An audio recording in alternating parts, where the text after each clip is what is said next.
कमी भाई जी मैं साल हो गया मेरा एक्सीडेंट होए नू बच्चे शादीशुदा ने कोई शै नहीं देंदे जिन्नी देर पैसे आसन मैं अपना दुआ दारू करता रहा हूँ नहीं कोई शै देंदे मैं मंजी दे साल हो गया मैंने मैं उत्ते झाड़ा पेशाब करना मेरी बेटी एक वो संभालती मैनू मनवर मैं बहुत गरीब आदमी हाँ साल हो गया मेरी लत्त टुटे नू ते बच्चे जेह्ड़े नहीं तवज्जो देंदे एक बेटी मेरी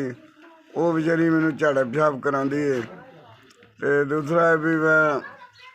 जे कोई भैन भरा बलदा होंदा ही नहीं हुण जो उं'दा डिग्गा ते जे कोई उं'दा 1500 दिंदा ते ओह् भी ओह् घर दी सब्जी ते लग जांदा मैं दवा अपनी इलाज नहीं करा सकदा हालांकि मैं ठीक हो जां मैं अपनी मजदूरी कर सकना लेकिन नहीं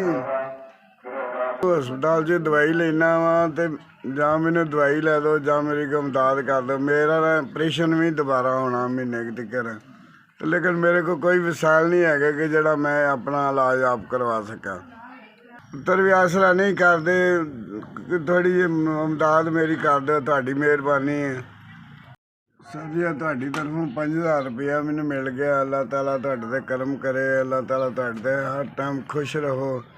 अल्लाह ताला तुहाडी तंदरुस्ती दे तुहाडे बच्चों की तंदरुस्ती दे तुसीं खुश रहो जिथे भी आए जिस मकसद लिए तुसीं ये काम शुरू किया अल्लाह ताला तुहाडा ये पूरा करे अल्लाह ताला तुहाडा सदा ही खुश रखे अल्लाह दी ज़ात तुहानू लोगों की इमदाद करते रहो अल्लाह तुहानू ज़्यादा तो ज़्यादा ही दे पैसा कोई पैसा नहीं मैं दवाई लैवांगा कोई पैसा ना मैं राशन घर रख लांगा कोई सब्जी सुब्जी लिया के अल्लाह ताला तुहानू ज़्यादा तो ज़्यादा ही दे अल्लाह ताला तुहानू खुश रखे तुहाडे बच्चों ने तत्ती हवा ना लगन दे परेशानियों तो दूर रखे अल्लाह ताला तुहाडे बच्चों